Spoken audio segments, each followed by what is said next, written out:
네, 안녕하세요. 여러분들 반갑습니다. 금융과 에너지 업종을 누구보다 쉽게 알려주는 대기업 멘토 권혁철입니다.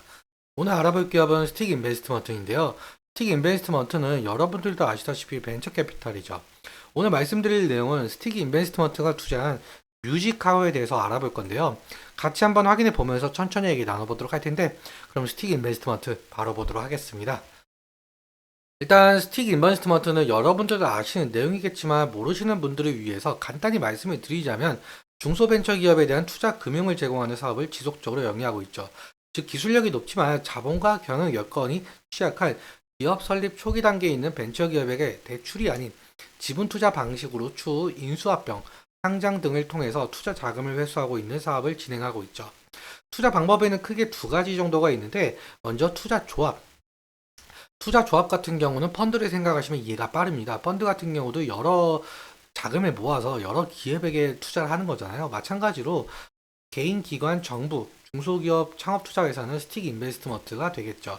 이 자금들을 모두 모아서 벤처기업에게 투자를 하는 것을 투자 조합, 그리고 직접 투자의 방식을 말 그대로 중소기업 창업투자회사가 직접적으로 벤처기업에게 투자를 하는 것을 말하고 있겠죠. 투자 조합의 경우 사업 보고서에서 나오고 있는 형편이지만 직접 투자의 경우 포트폴리오를 뉴스 기사로만 접할 수 있어 찾기가 상당히 힘듭니다. 그리고 다음으로 벤처기업들은 여러분들도 아시다시피 경제적 자금이 부족한 상태여서 외부 투자 유치가 필수적인데요. 이 투자 유치는 한 번으로 끝나는 것이 아니라 여러 단계에 걸쳐서 시행이 되고 있죠. 먼저 시리즈 A 같은 경우는 서비스 오픈하기 위한 준비 단계에서 받는 투자.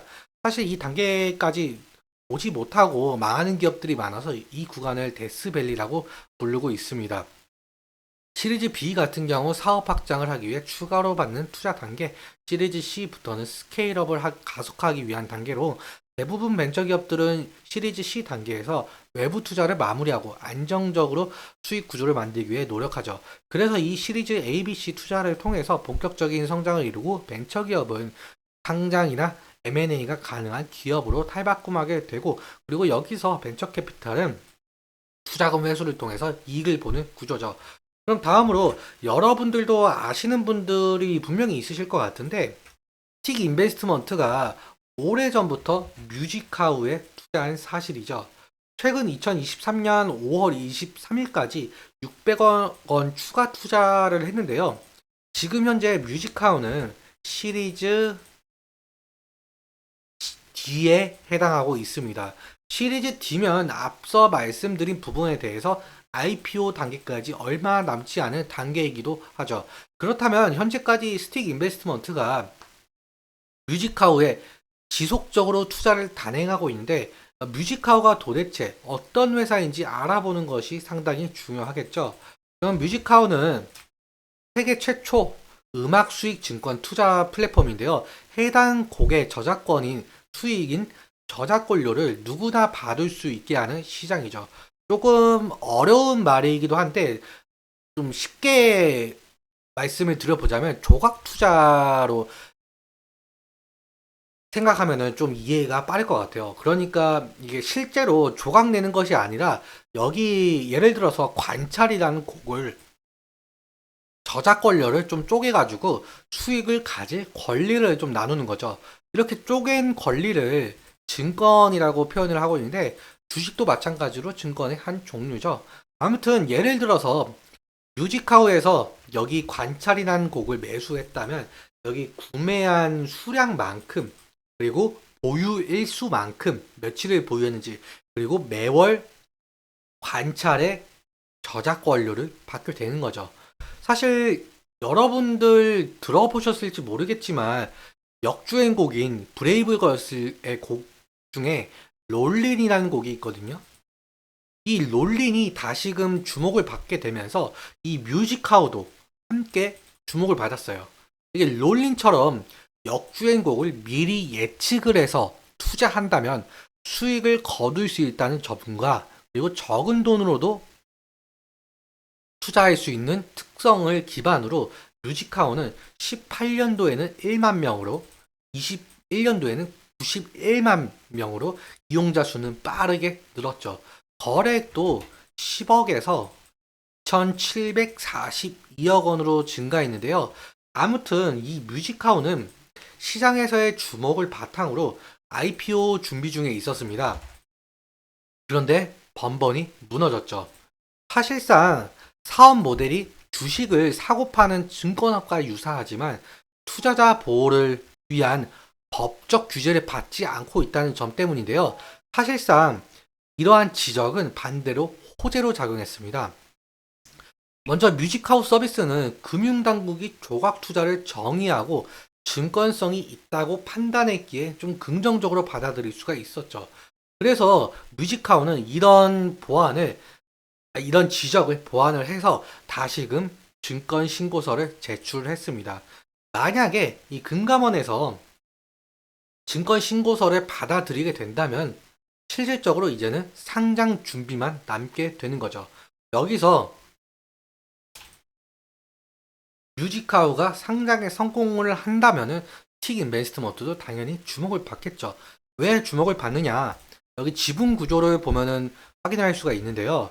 지금 여기 스틱 뮤지 유한회사라고 적혀 있는 게 스틱 인베스트먼트가 설립한 투자 목적 회사예요. 그렇다면 스틱 인베스트먼트가 뮤직하우 지분을 15% 정도 가지고 있다는 뜻이겠죠. 이 수치는 여기 뮤직하우 대표이사인 김지수 씨보다 더 높은 지분인데, 만약 앞서 말씀드린 것처럼 뮤직하우가 상장을 하게 된다면 스틱 인베스트먼트도 다시금 각광을 받을 가능성이 높은 부분인 것 같습니다. 그럼 차트 한번 살펴보도록 할게요. 차트를 좀 살펴보면 2021년도 5월에는 하이브, 그 방탄소년단이 있는 하이브 지분 보유로 상승했던 모습이고요. 그리고 11월에는 그랩이라는 회사가 나스닥 상장을 추진했었거든요. 지금은 나스닥에 상장을 한 상태고요. 아무튼 나스닥 상장 임박한 그랩 투자 사실에 상승을 했었고, 그리고 최근에 2023년에는 큐맥스 모빌리티 IPO 돌입 소식에 상승했었죠. 아무튼 스틱 인베스트먼트는 벤처 캐피탈이기에 다양한 분야의 기업에 투자한 만큼 다양한 이슈로 올라갈 가능성이 높겠죠. 그러니까 스틱 인베스트먼트의 중요 투자 포인트는 어디에 투자했는가를 보는 것이 상당히 중요하죠. 그리고 단기적인 관점으로 보자면 뮤직하우의 IPO 준비 단계로 실제로 IPO까지 단행이 된다면 상승의 길이 열려 있다라고 볼 수가 있겠는데, 지금 현재 차트를 보시면 정배열 구간을 만들어내고 있는 차트로 보이고 있습니다. 11선 이평선을 지속적인 지지를 받으면서 상승 추세로 전환될 움직임이 보이고 있죠. 근데 만약에 여기서 하락을 하게 된다면 예전 저항 부근이어서 윗꼬리가 달렸던 부분까지 60일 이평선까지 이탈할 가능성이 있어 보이죠. 그리고 상승 시에는 지금 보시면은 2022년 9월에 여기 이 부분하고, 그리고 2023년 8월 부근에도 지금 이 구간을 돌파를 해주지 못하는 모습을 보여줬었어요. 그래서 이 부분이 저항 매물이 있다라고 표현을 할 수가 있을 것 같은데, 이 부근 매물 소화를 진행을 하면서 돌파를 해주는지도 관건으로 보이고 있습니다. 오늘은 여기까지 말씀을 드리고, 오늘 내용 여러분들에게 도움이 되셨다면 구독 한번 부탁드리겠습니다. 그리고 말씀드린 내용 중에 제 개인적인 견해가 있을 수도 있고, 그리고 차트적인 부분도 제 개인적인 견해가 있을 수 있게 여러분들의 주관적인 견해와 함께 투자를 하여 현명한 선택하셨으면 좋겠습니다. 오늘도 시청해주셔서 너무 감사하고, 지금까지 멘토 권혁철이었습니다. 감사합니다.